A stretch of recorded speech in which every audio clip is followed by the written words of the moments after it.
up, everybody, and welcome back to my YouTube channel.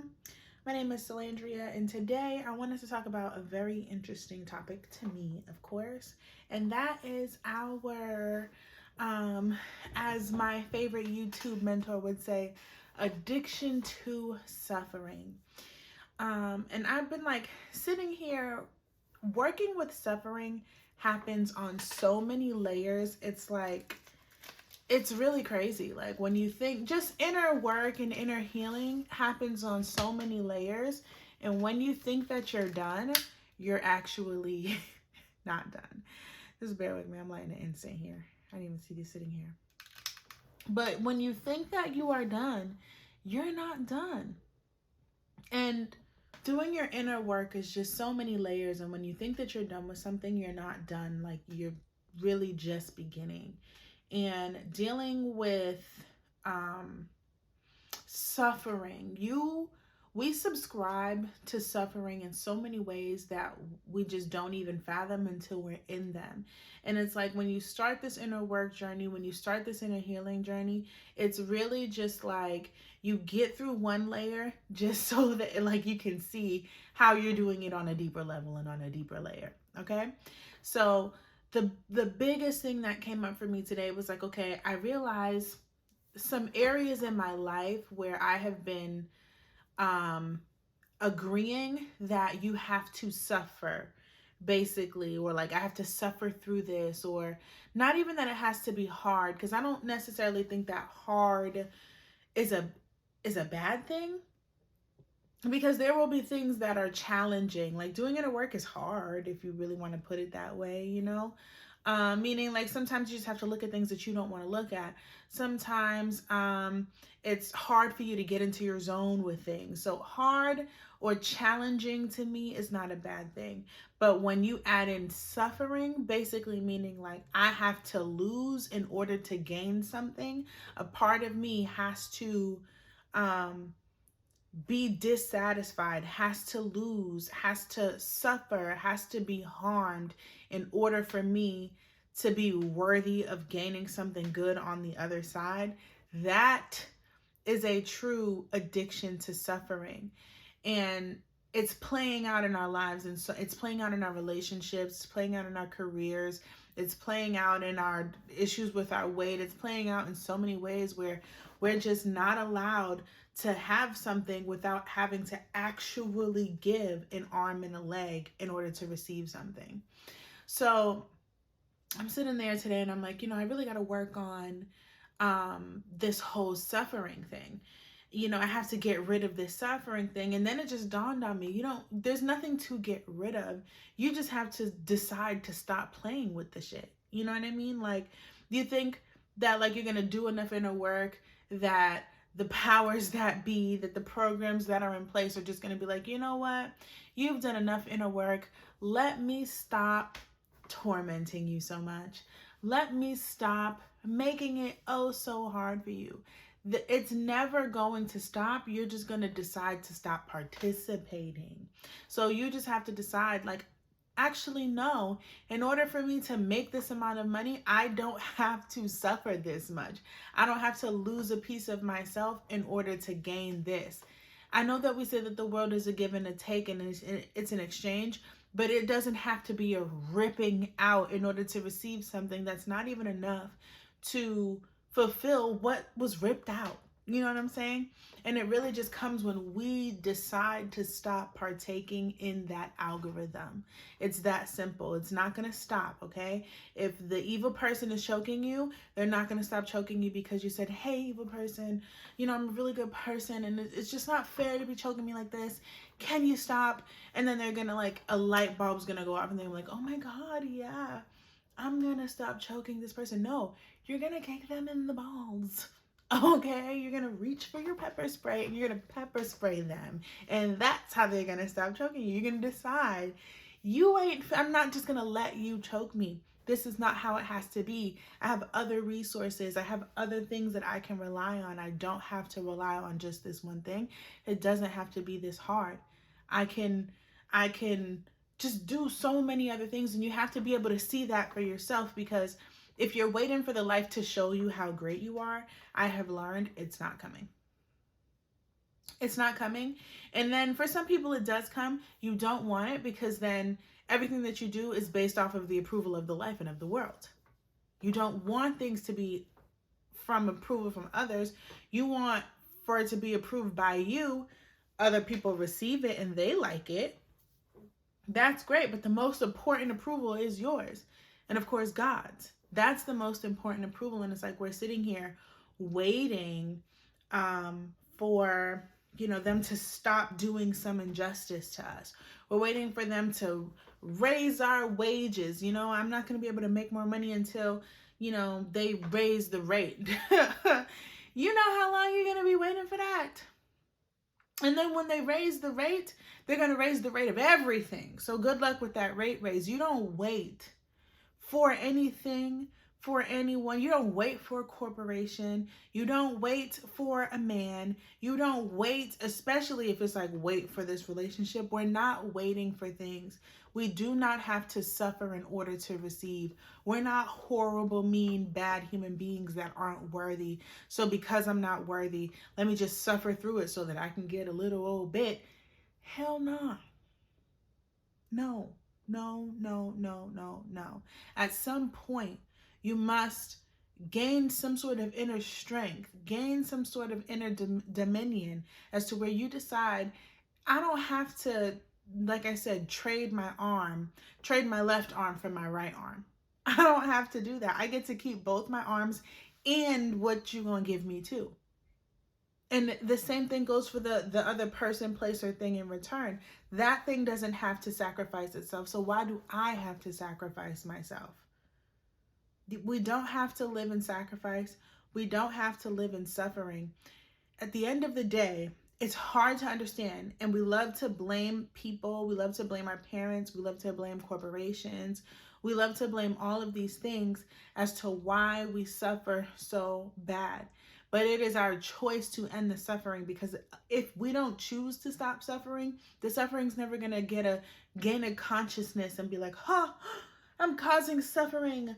I must stop being the cause of suffering. That ain't happening, because this isn't a Disney Channel movie. You know what I mean? This is not Walt Disney. So it's not happening.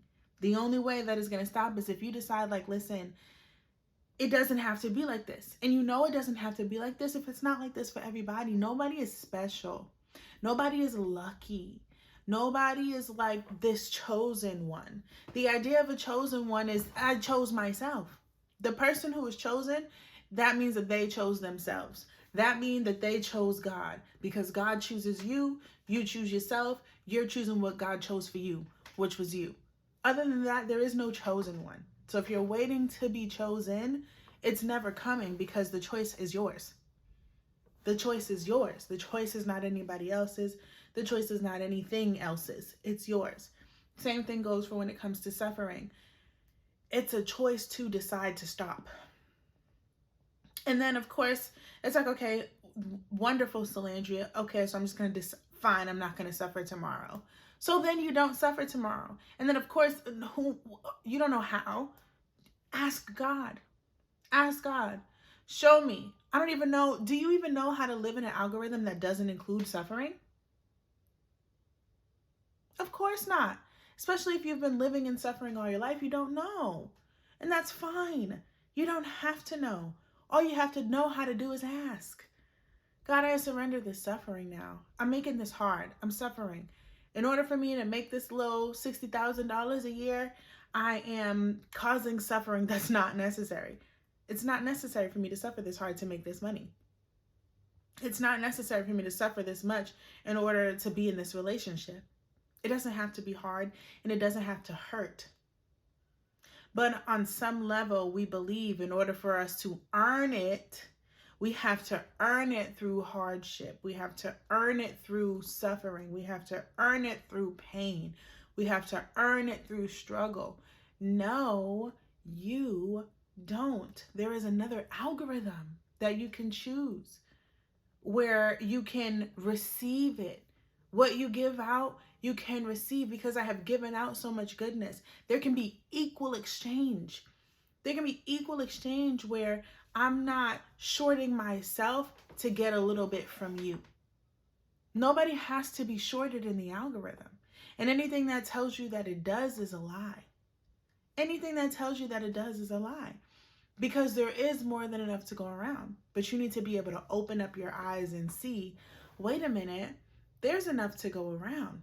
There's an infinite supply. You only get those eyes through your connection with God. You only get that perspective through your connection with God. And something that's always like been hard for me, especially with religion, is through the eyes of God.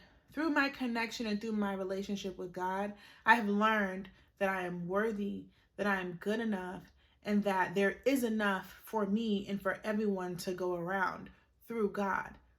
But in religion, they always teach you that you're not worthy. That it's always, oh God, I'm not worthy, so if you can just spare. And that's just like that. What are y'all doing to an infinite and almighty, to a limitless source of creation? To me, the concept of God literally is the idea of limitlessness. Like, God is so big, you cannot quantify him, which is the reason why he's omnipresent. He cannot be quantified. He goes on for millennia, for decades, for decamillennia. I don't know what the words are. He goes on for galaxies. He goes on for the universe. It's never ending.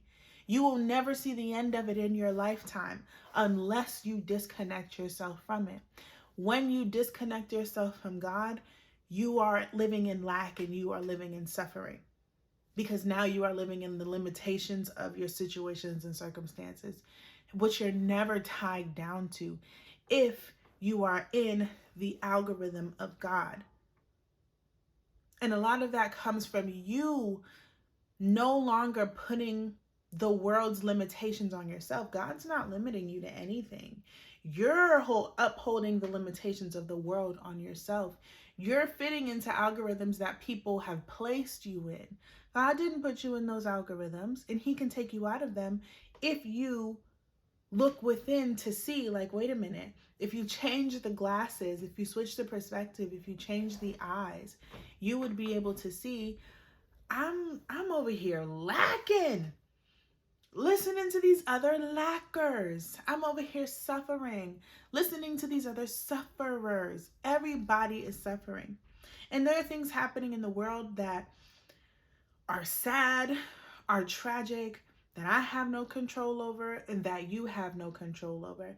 But just because there are things happening in the world that we have no control over, that doesn't mean that now our lives are somehow stopped because of something that we have no control over happening somewhere in the world that we do or don't know about. You know what I'm saying? Because I'm bringing this up because that's another way that people justify suffering. Basically like, oh, so I'm just supposed to be living lavishly while this is going on in this part of the world and these people are living like that and this person is living like this. Yes, you are. Yes, you are.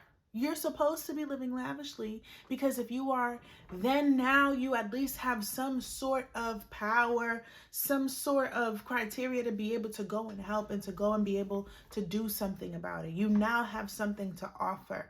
But when you're sitting there suffering and woe is me because of things that you have no control over, you are disempowered.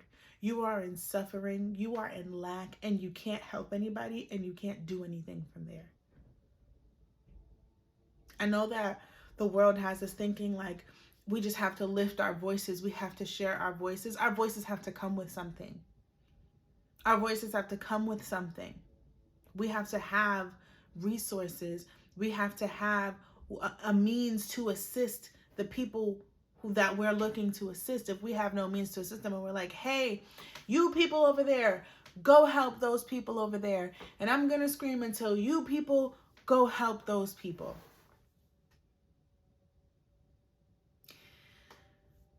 We perpetuate suffering on so many levels. On so many levels. We perpetuate stuckness on so many levels. And these are choices that sometimes we choose because we think morally it's the right thing to choose. And honestly, it helps no one. It's a lose, lose, lose. It's a lose, lose, lose. There's nothing in it for anybody. The best you could do is release and renounce the suffering. Empower yourself. Connect to source. Connect to God. Ask for your way. Ask for your lot. Ask for your land. Ask for your vision. Get your land. Get your vision. Don't let any lacker, slacker, sufferer throw you off of that land, throw you off of that vision until it manifests. So then you are able to go and assist others who haven't gone through the same process. Other than that, you're stuck, you're powerless, you're suffering, you're going to die, and it's going to suck.